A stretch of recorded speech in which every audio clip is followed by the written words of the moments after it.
It's about getting together with people that you don't really enjoy and figuring out a way to enjoy being around them.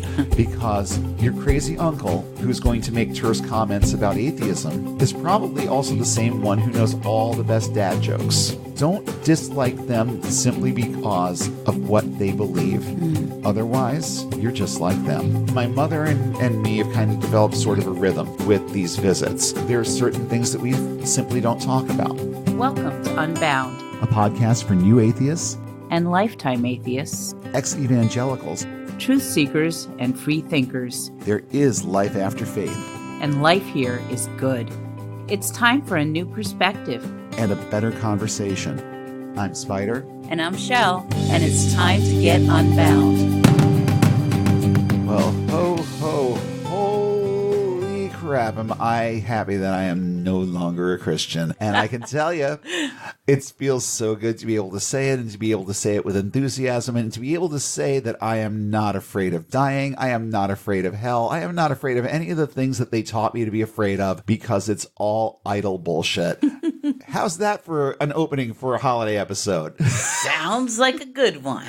I'm Spider. And I'm Shelle. And this is our holiday episode. We are going to be looking at this uncomfortable little thing that a lot of us go through every year where we're getting together with people that we know and love to varying degrees, I suppose. Just people who don't see things the way we do, people who we will never see eye to eye with. But we're going to talk about how to survive all of that. And also for anyone out there who is spending the holidays without their families because of differences of opinion on spiritual issues, we're going to talk a little bit about that too and how to avoid things like that from happening in the first place. Some good information coming your way, but for right now, I want to hand the mic over to my co-host, and she's got a couple of things. Well, actually, not really a couple of things that kind of mesh into one big thing. It's one big thing. One big thing here with our Christians Behaving Badly segments, so I'm just going to go ahead and hand it right over to you. Yes. I wanted to talk about Hallmark Channel, the bastion of adorably nice stuff, because that's mainly what they produce. They produce very nice, uncontroversial movies, and they focus on mostly family-friendly content. I mean, seriously, the most you can say about Hallmark is that they're non-controversial. These people do not want to make waves of any sort. I wanted to talk about the 1 Million Moms debacle with the Hallmark Channel. Most people have heard of this. It happened like over a week ago now, where the Hallmark Channel had some advertisements for a party planning service, an online party planning service called Zola, and they had several commercials running on the Hallmark Channel. And one of them featured a lesbian wedding. And, of course, the group 1 Million Moms absolutely lost their stuff. Of course they did. They put out a bunch of bad publicity and said, this is terrible. This is something that our children can't be seeing, this terrible thing of two women kissing in front of loved ones and family. Two women friends. Kissing is a terrible thing? Well, to them it is. But, Hallmark got spooked. The management company for Hallmark got spooked and they pulled the ads. And then Zola, in return, pulled all their ads and decided to discontinue their association with the Hallmark Channel. And then the liberals got upset and said, hey, it's like almost 2020. You think you can just stop considering this controversial now? And apparently it worked because Hallmark has decided to reinstate their affiliation with Zola and reinstate the commercials. And they put out a statement that they apologize for their lack of thoughtfulness in pulling the things the first time and said, hey, we need to be inclusive. We need to start living in the now, basically. And of course, the group 1 Million Moms, which it's a propaganda arm of the American Family Association. One of my favorite Christian organizations. When I was working in Christian radio and you would sort of sit in while I was doing my shift, we would sit there and mock the rag that these people put out. Yeah. And we were we were pretty much in the Kool-Aid at that point. We had bought into evangelicalism, and even at that point in our lives, we knew that these people were completely off their rocker. We could tell. We could tell. Gosh, yeah. They would list the shows, and they would list how many times the Lord's name was taken in vain, how many instances of adultery, how many instances of blasphemy. They gave it a lot of thought. Too much thought. A lot of thought. Yeah, just a little bit too much. But these people are mostly, what they're up in arms with right now is LGBT issues. They're all absolutely crazy about it. But they always kind of have been. Yes. They've always it's really a lot now. And 1 Million Moms comes out of the woodwork to hit these people on the head and make them go back underground. And it's nothing but a smoke and mirrors game because this organization doesn't have anywhere near 1 million members. Oh, no. Not anywhere near. No. Well, 1 Million Moms is a website. It's not even a mom. It might be several moms, but there's Definitely not a million. No. There's not a million of them.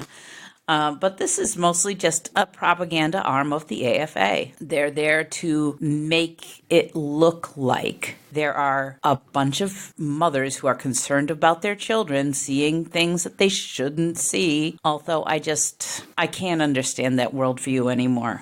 Well, I can tell you from firsthand experience that the more you tighten the reins on your kids, the more they are going to want to understand what all of these things are that you're so afraid of them experiencing. Right. It's like telling the toddler not to touch the hot stove. Well, what's the toddler going to do? They're going to touch the hot stove to see what the big fucking deal is. Exactly. And, it's the same thing with this. Any more on this? They don't want to hear me. They want to hear you. Yeah.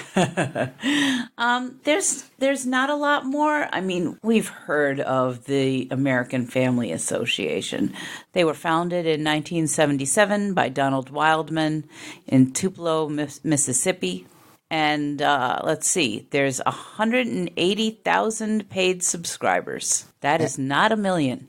No, not even close. But they also have another dubious distinction, don't they? Yes. They're a hate group as identified by the Southern Poverty Law Center.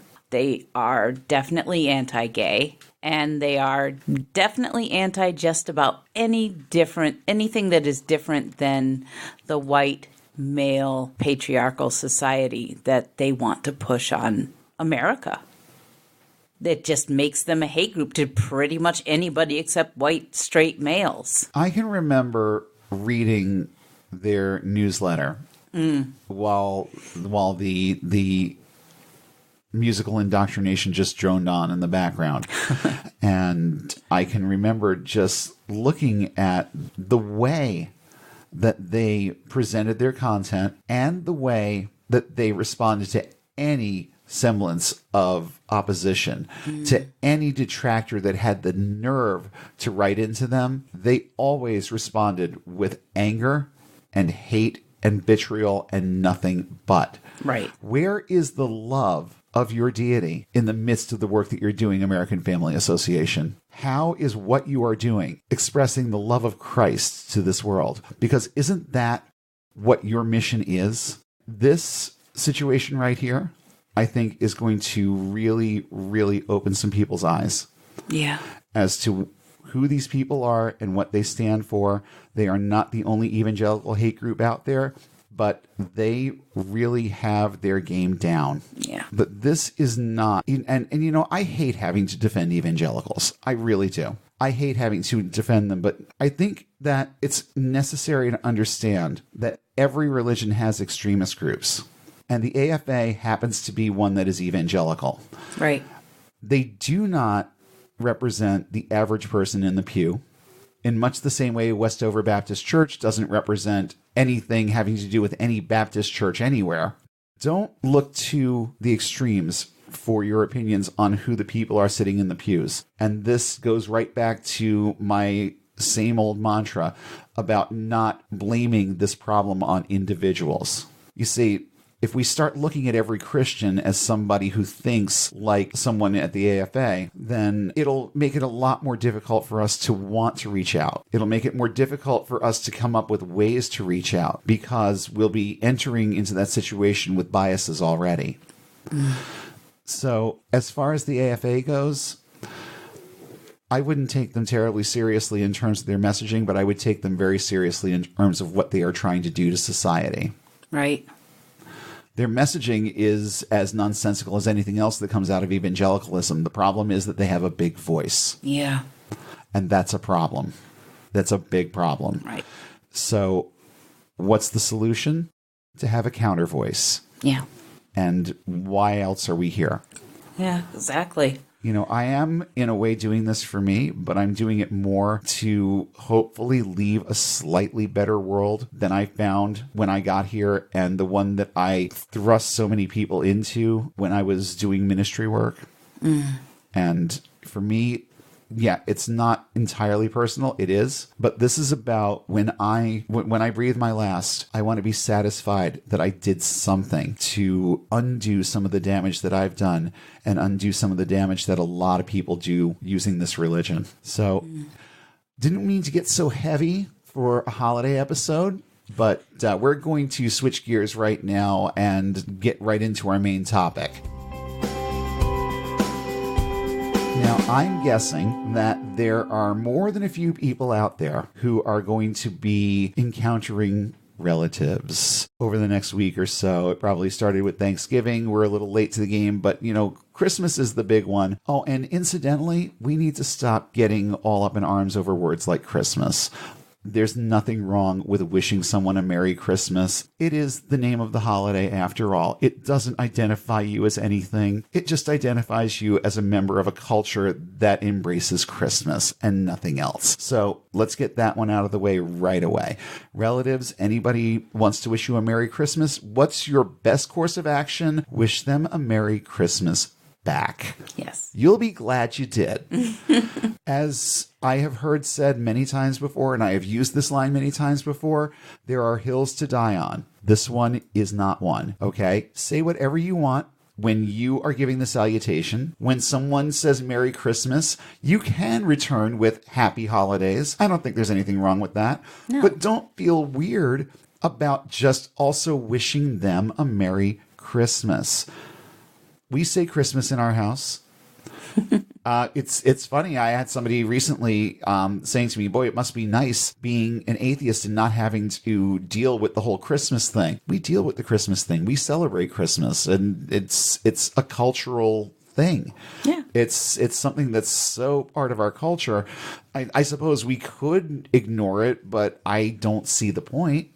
No. So don't worry about words. That's the first point of this, is don't get so hung up on words, even if it's a trigger word for you, even if you have post-religious trauma and there are certain things that you hear and it just does bad things to you. Well, hopefully you've already talked to your therapist about how to deal with things like that already. So just apply what you're learning. And if you aren't fortunate enough to be in therapy, the best advice that I can give you in just a few seconds time here is that no matter how much a word stings inside your head, it's momentary.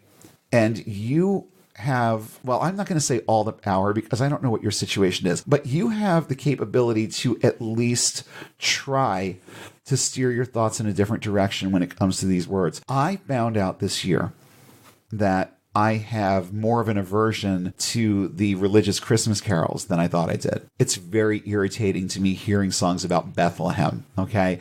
It's real irritating hearing songs about Christ the Lord. But it's the time of year. These things are out there. So I just tell myself, look, it's going to be irritating and you're not going to like it. But at the end of the day, it really isn't that big of a deal. It really isn't. You know, you're not going to die because you heard Little Drummer Boy, and you're not going to and you're not going to turn to dust and fall to the floor if you hear the word Jesus once in a while. This is the time of year, and this is what people believe. This is not the time to get up on your soapbox. It's the time to get together with family and have a good time and keep it light. So we'll get into some more specifics about this, but I want to tell you just a little bit more of a personal story. And this is kind of a learn from my fail sort of thing, but it needs to be told because I don't like the idea of pointing fingers at individuals unless the individual is me. And in this instance, I feel like there is cause to point some fingers because there are right ways and wrong ways to deal with situations. And a few years ago, let's just say that I kind of blew something up that didn't need to be blown up as badly as it was. Now, I've said before, my mother and I have had sort of a volatile relationship. There's been stuff. There's been a lot of stuff over the years. But even before I made the clean break from religion, I was still identifying as a Christian at this point, but I think this was when I had gotten onto that whole preterist kick. Yeah. I think I was very into preterism. Not to get too sidetracked, but basically the basic belief of preterism is that the return of Jesus was spiritual, that it happened around 70 AD, and that was a done deal, and that there are biblical proofs for this, and blah, blah, blah. Well, I did, in fact, buy into a lot of that, and I was part of that mindset for quite a while. And I think that that's where I was when the big blow up happened. On Mother's Day, all right, that was, and I didn't need to handle this the way that I did, but I had just really had enough. I had had enough of just the atmosphere of that house. Now, only one problem. I didn't live there anymore, and it was their house, and it was a place that they should feel comfortable believing what they want to believe, saying what they want to say, behaving how they want to behave. It's their house. They're paying the bills. And what I did was just, there was no excuse for it. A lot of the stuff that I mentioned a minute ago just sort of bubbled up to the surface, and I made a couple of really, really bad decisions about things that I was going to say in front of my mother and in front of her husband. And while I still believe to this day that what I said was right, and that my position was righteous, my behavior afterward was not. It just wasn't. And I stayed away. I estranged myself from the entire family for not long. We were back later that year. I think I finally had a change of heart around Thanksgiving, and we decided to go. It was less tense than I thought that it was going to be, but one thing that I can say very positively about my mother, we have gone through a lot in terms of our family, changes, difficulties, all kinds of things. I have changed a lot over the years. I have thrown a lot of spiritual curveballs my mother's way. And there are a lot of people out there who are spending this Christmas alone because they dared to suggest to their parents at one point in time that there may not actually be a God. And there are people who are spending the holidays alone because of their honesty. You know, after some of the things that I did, and not necessarily what I did, but the way that I went about doing them, and some of the things that I said or the way I went about saying them really should have done more damage than they did. If there's one thing that I can say about my mother that's really, really positive in this entire situation, when I knock on her door, that door still opens. Yeah. And I consider myself fortunate because I know that there's a lot of people out there who are alone right now, And it sucks. And believe me, I feel your pain. I know what it is like to be lonely too. But I do not, and I won't presume to understand what it is like to have family who refuse to speak to you, who won't have anything to do with you over this issue. My mother knew that I was in Wicca probably a year before I told her I was in Wicca. And that door opened every single time. I'm going to go on record and tell you that we have not had the atheist discussion, that I haven't told her that I've completely and totally abandoned my faith. And the way I see it, can she just have a few years of happy? I mean, she's raised 2 kids, 19 years apart. She's been in a marriage that has not been all wine and roses. I've gotten small snippets of certain things, and I'm still in the dark about a lot, I think. I think there's a lot that I don't know. But even with the influences that she has allowed to have on herself, that door still opens. And that means something. You see, I hold out hope that my mother's as smart as me and probably smarter. I keep holding out hope that eventually she's going to have the same kind of an epiphany that I did. And maybe she has. I don't know. All I know is that as long as she is in the situation that she's in and has the stability and the happiness and the joy in her life that she has with her husband and with my sister and their kids, there's no reason whatsoever for me to upset that apple cart. So try and keep that in mind. It is possible to hold your tongue.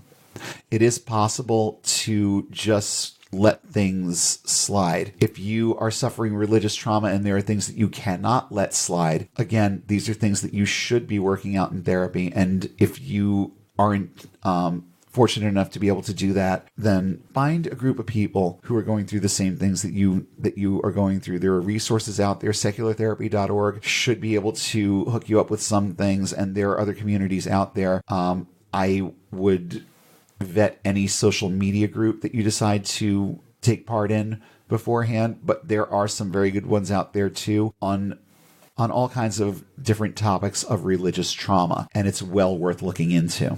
As a matter of fact, I think as part of this episode, things are a little bit rushed. It is a little late for us recording and getting things mixed down, so the show notes might take a couple of days to show up, but I think that I can actually put together a few resources for those of you who might need a little bit of help and may need a little bit of free advice or therapy. There are resources out there for you that I'm going to take a little bit of time to put together, and they'll be in the show notes. Give it a couple of days, probably not Sunday. I'm gonna say maybe Monday or Tuesday when things start winding down, coming into Christmas. I'll have some stuff up there for you. And if things get really, really extreme, then I highly recommend calling the suicide hotline. I mean, if you just plug the word suicide into Google, it's the first thing that's going to come up. You're not going to find ways to do it. You're going to find a way out. So call them.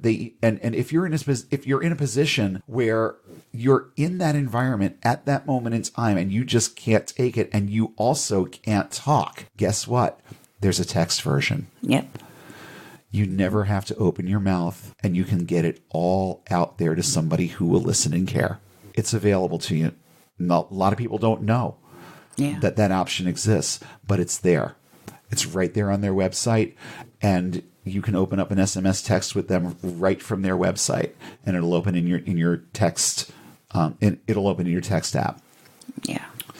So, again, trying not to make things too heavy on a heavy-ish subject. Do you have anything you want to share on this one? Not really. Both my parents are gone, and most of my family is kind of far spread, so I mostly deal with your family. Yeah. And, it can get kind of uncomfortable sometimes because they can be very evangelical. But in general, it's not. For me, it is not a problem. I don't have that past that you do with them. But it has affected you. Yeah. It has affected you. Watching some of those interactions and some of those angry and tearful drives home. Yeah. And it didn't all have to do with this issue because the atheism thing for us is fairly new. Oh, that's new. But we both knew how much of what these people believed is bunk for a very, very long time. Yes. And, old habits die hard. We let go of theism when we were ready. Yeah. And not a moment before. And that's why we're doing what we're doing, because maybe if I had a few more reasons and a few more resources and a few more level-headed words running through my head, I might have gotten out a little bit quicker. But that was then, this is now, and we're doing this now, and we're doing this for you. Now, let's talk just a little bit about some of the do's and don'ts. We did a little bit of this early on as a tease, but let me just tell you from experience and from observation that there are a few do's and don'ts here that you want to be aware of. Do show up when you're supposed to be there. Okay? Don't make people wait for you. Don't make people worry. And if you are going to be late, make sure someone knows. Okay? Because if they already have some kind of a beef with you, being irritated with you when you walk through the door is not going to help. No. So if dinner is going to be at 5, don't show up at 5:30 wondering why no one set a place for you. You're late. That's why. And if there are circumstances, and I think anybody is going to understand that you hit traffic that you weren't expecting or something like that, be communicative and be the one who is there when you're supposed to be there. And when you get there, just be in mode of relax and enjoy. That is the most important thing that you can do, is just approach the situation from the standpoint of relax and enjoy. Because those minor irritants that you're going to see around the house, all the Jesus stuff, the inevitably religious themed Christmas music, it's all going to be there. I get that for some of you it's a trigger and that you can't get away from it. You can get away from it for a minute or two at a time. There's such a thing as a fake potty break. I took a few of them at Thanksgiving. Okay. No, I wasn't really feeling all that under the weather.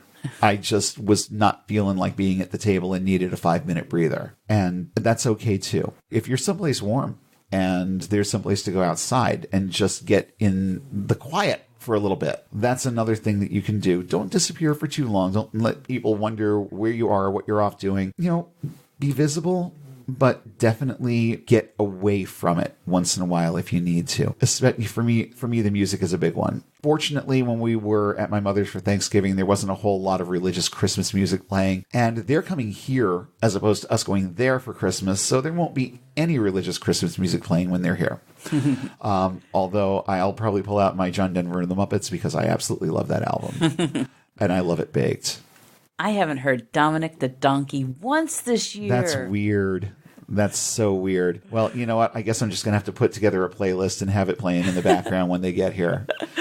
That'd be a good idea. But you see, my mother's from Brooklyn, so she would love the whole Dominic the Donkey thing. Oh, of course. I think my grandmother liked that song too. Yes. So yeah, we're kind of Dominic the Donkey fans. That's not going to irritate anybody. But like I've said at work too, because it's kind of creeped into the workplace, and I've kind of tried to curtail it just a little bit, trying to make people understand that people don't really want to hear about Bethlehem when they're coming in to buy weed.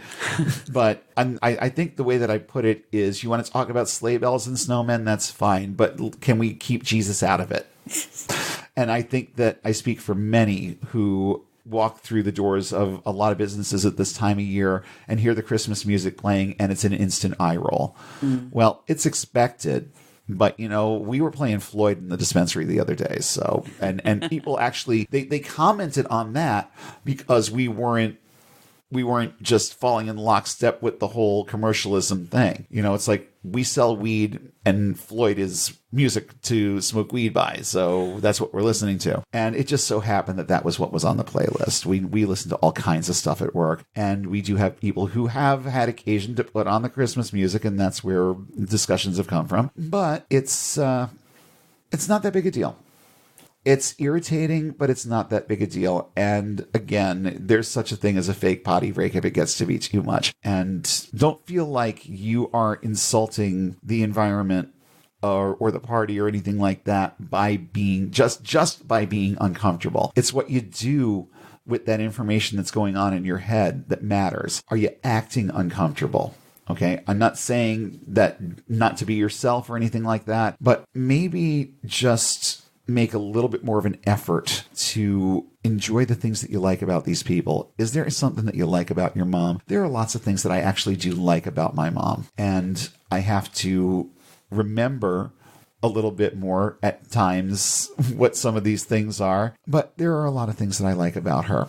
And I choose that when I'm in that environment, I choose to see my mother. And I choose to see the person that I knew of my mother before all the evangelical stuff started permeating the house. Because she was a different person. And we had our disagreements growing up, but I think that if she had steered clear of most of the evangelical bullshit, then she and I would have a better relationship now, and she would be a whole hell of a lot happier. Now, you say that you don't have a whole lot to add to this, but I would just like, I want to know what it's like for someone on the outside where you know that this is my family stuff. Yeah. And that it's really none of your business, but it's your business because you're with me. Right. And I mean, you have, I don't think you've really ever spoken up. I can remember only one time where you actually stood up to my mother, but you have a tendency to just kind of stay out of things. Yeah. But I know that there's a lot going on in your head. So as someone who let's just make it the scenario. You show up for Christmas dinner with your significant other, your boyfriend, your girlfriend, whoever, your non-believing boyfriend or girlfriend. Now, what do you suppose is going on in that person's head when they sit down? What kinds of things were going on in your head when you saw me interacting with my family and knowing how much of the conflict had to do with the religious stuff? I remember not really thinking, but feeling like I wish they could just put down the battle swords for a few minutes and realize that each other is going to believe the things that they're going to believe, and no one is going to change their minds at this table right now. I don't think that it has everything to do with changing minds, though. No. I think it's just a matter of whose voice can shout the loudest. Right, but that's the point, is that when everybody is shouting, no one's listening. They're all just trying to defend themselves, because shouting it doesn't do any good. No, it really doesn't. And there are two distinct types of listening. The type that most people do is listening to respond. Right. Okay. Most people, if they're making the effort to listen to you in the first place, and most people will only make a marginal effort at that anyway. The vast majority of people don't ever take the time to listen to understand. Right. Now, you see, this, I think, has been a real armor to my own brain, because while I've done my fair share of the former, I've also done a lot of the latter. I have listened to respond when I was angry, upset, feeling threatened, but if it's just a conversation with someone about what they believed, and I've had very early conversations with people who had some very weird, wigged out beliefs. One guy that I used to work with, who he was an evangelist for Zecharia Sitchin. Oh yeah. If you've ever heard of him, okay. If I mention a name like Art Bell, then you know pretty much where in the universe this guy's thinking falls. Okay, but as an evangelical minister, and him knowing that I was an evangelical minister at the time, he went out of his way to try and convince me that everything that Zecharia Sitchin said about the Bible was true, and that it had everything to do with aliens. And I'm not going to take a whole lot of time on that here. And if you want to look him up, he had some very, very wigged out ideas. But I managed to not sit there and go, dude, are you kidding me right now? Even I might have thought it a couple of times, and I'm certain that I did think it a couple of times, but there were some interesting things in there that even if it was just fiction, it was fun to kind of contemplate. But there were some people, just like with any other religion or ideology or whatever, tinfoil hat, conspiracy theory you want to name, there are people that believe in a lot of things, and they believe in them with a lot of vigor and zeal. And let's talk about those people at the table. What about the ones that just cannot shut up about their religion, and you know that they are talking at you? Right. They're talking to everyone at the table, but you know who their comments are really directed at. That's a tough one. You want to know what you should do in that situation? If they're not talking to you directly, don't respond. Right. Act as if it's not about you. They want you to think that they want you to know that this is about you. If you don't respond to it, it's just like dealing with any other bully. After a while, they'll get tired of it, and they'll move on to an easier target. Whether or not they find another one around that table remains to be seen. Maybe they'll just go back to work on Monday and start harassing their coworker again. I mean, there's any number of ways that can play out, but just keep in mind that the way that you respond is what is going to steer the conversation further. If you don't want to have the conversation in the first place, don't invite it. Right. And you can accomplish that by not bringing things up yourself. And you can accomplish that by not responding to anything that is not directed at you. Don't ignore things that are. Be ready to talk about things that are, but don't volunteer anything and don't assume any comment that doesn't have your name on it is about you, regardless of how obvious it is. Right. It's an easy way to diffuse that kind of a situation. And it's an easy way to shut that person up. Because if you don't respond to it and no one else around the table is going to respond to it, watch how quickly the subject changes. Because now everybody's bored. Okay? These are all extreme examples. I think that most of our situations are going to be like somewhere in the middle. It's difficult for me to come up with like a whole lot of sage advice here because over time, my mother and me have kind of developed sort of a rhythm with these visits. They are pleasant. They're not overly emotional. There are certain things that we simply don't talk about. I never talk about my politics. I never even come close to bringing that up.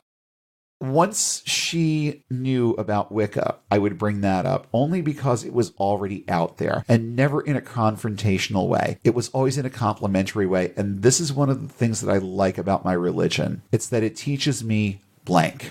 And I never really got any kind of opposition to that. And it never really seemed to make anyone uncomfortable. Some of the more inquisitive looks that I've gotten from them were about that. It was interesting how that particular phase of my life, it seemed to kind of sort of interest them, not to the point where they would consider it for themselves, but the fact that they were considering it as something that's part of me was significant. Yeah. I think that they wanted to see how it was going to pan out, and now they've kind of seen. I think my mother probably knows at this point. I think my mother probably knows that I've thrown in the towel on all of it. Yeah. She hasn't asked if we're going to church anywhere. She hasn't asked anything like that. I think that she knows better. And I think that if I were to come out of my atheistic closet with her tomorrow, it would be the same conversation that we had about Wicca. And she would tell me that she already knew. Yeah. And guess what? Her door still opens.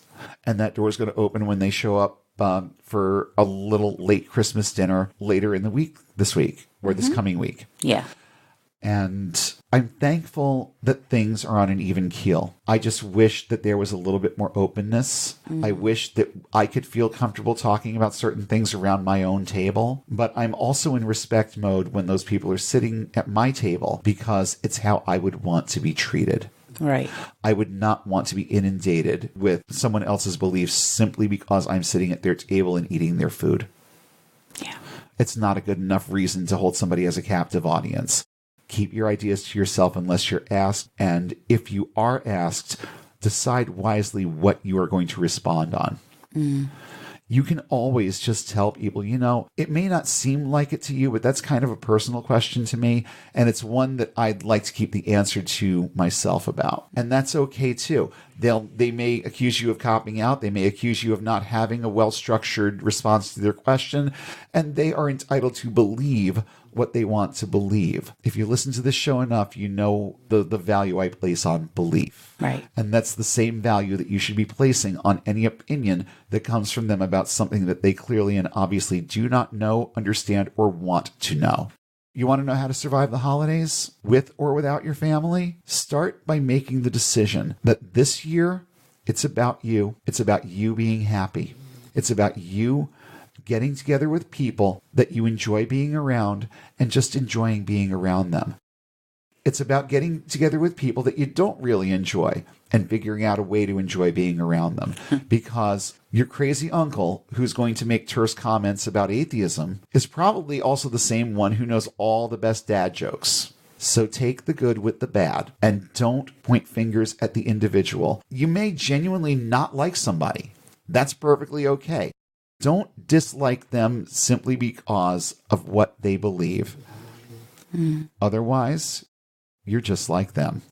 And I understand that it might be your first reaction to respond to certain things with anger and to respond to certain things with defensiveness, but it will get you nowhere. And it will only make the divide greater. Trust me on this one. Being angry and harboring anger toward a person over their spiritual beliefs is silly, because just like you, perhaps, I don't want to generalize too much, but in a large number of cases, it's true that you had exposure to the things that you believed from a very, very young age, and it simply never occurred to you until some pivotal point in your life to even question it. And that's where these people are. And you need to also understand that some people never get past that point. They never see past what they believe. They will always believe that it's true, even with every evidence to the contrary thrown in front of them. And you standing up and putting your hands down on the table at Christmas dinner is not going to change that. No.